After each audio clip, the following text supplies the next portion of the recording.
తునిలో హత్య కేసు మిస్టరీని ఛేదించిన పోలీసులు. తుని పట్టణంలో కలకలం రేపిన యువకుడి హత్య కేసు మిస్టరీని పోలీసులు ఛేదించారు. ఈ నెల 2న రైల్వే ఫ్లై ఓవర్ బ్రిడ్జి కింద మృతదేహం గుర్తించారు. మృతదేహంపై తీవ్ర గాయాలు ఉండడంతో హత్య కేసుగా నమోదు చేశారు.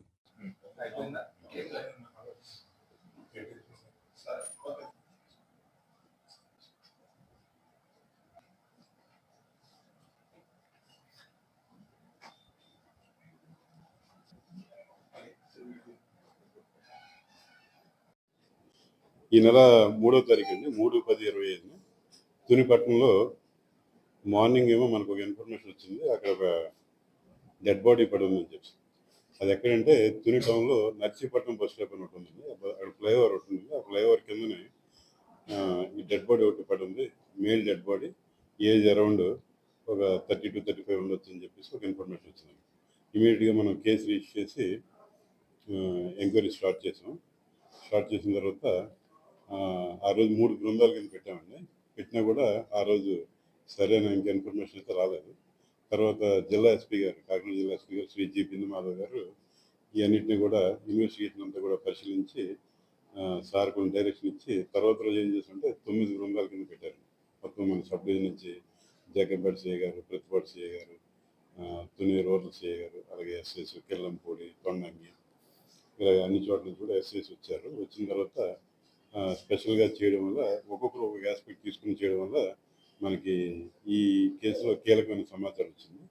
ఆ సమాచారం బేస్ చేసుకుని మిగిలిన వివరాలను కన్ఫర్మ్ చేసుకుని మన ఒక ప్రాథమికంగా అన్ని ఆధారాలు రుజువైన తర్వాత ఈ కేసులో 2 వ్యక్తులను అరెస్ట్ చేయడం జరిగిందండి. బొట్టి సురేష్, తర్రా ప్రసాద్ అని చెప్పేసి. ఇద్దరు కూడా ఎక్కడైతే నేరస్థలం ఉందో ఆ నేరస్థలంలో ఈ చిత్తుగాజలు ఏరుకుని జీవిస్తున్నారండి.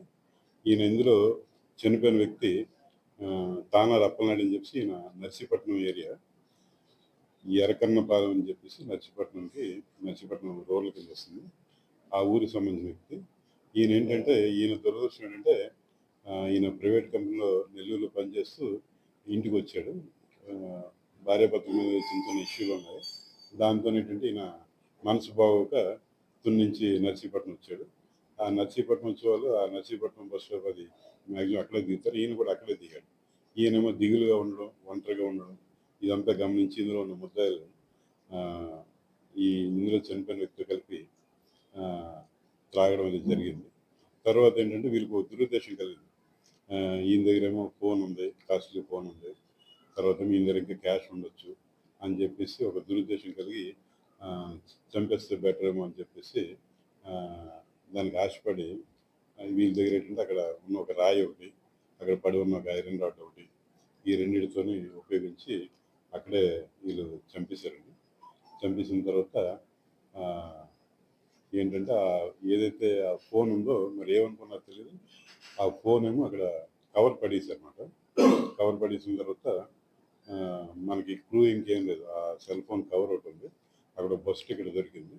చుట్టుపక్కలేమో ఈ ప్రభుత్వ వరాలు ఉండే లేకపోతే వాణిజ్య సంస్థలు పెట్టుకున్న కెమెరా ఉంది. అది బేస్ చేసుకుని మనం ఇన్వెస్టిగేషన్ ముందుకెళ్ళిన తర్వాత మనం ఆధారాన్ని సేకరించి వీళ్ళిద్దరిని కూడా అరెస్ట్ చేయడం జరిగింది. అరెస్ట్ చేసిన తర్వాత ఈ చనిపోయిన వ్యక్తి తాలూకా అప్పో ఫోన్ ఏదైతే ఉందో అది రికవర్ చేసాం. తర్వాత ఆ ఫోన్కి పోచి కూడా మ్యాచ్ అయిపోయింది. తర్వాత ఐరన్ రాడ్ కూడా ఈ కేసులో నేరానికి ఉపయోగించేది ఏదైతే ఉందో దాన్ని కూడా రికవర్ చేశాము. ఈరోజు 7వ తారీఖుని ఉదయం 10 గంటలకు తునిలో ఈ కేసు సంబంధించి సిఐ గారు, తుని టౌన్ సిఐ గారు గీత రామకృష్ణ గారు అరెస్ట్ చేశారు. రిమాండ్ కూడా మనకి ప్రతిపాడు మేజిస్ట్రేట్ గారు, ప్రజెంట్ మేజిస్ట్రేట్ గారు వారి దగ్గర పెడతారు. పెట్టిన తర్వాత ప్రొసీజర్ మీకు తెలిసిందా, 14 రోజులు రిమాండ్ ఇవ్వడం, తర్వాత దర్యాప్తులో ఇంకా కొద్ది చిన్నపాటి ఎఫ్ఎస్ఎల్ సంబంధించిన రిపోర్ట్ కానీ ఇవన్నీ ఉన్న తర్వాత ఈ కేసు కోర్టు ముందు ఉంచడం జరుగుతుంది.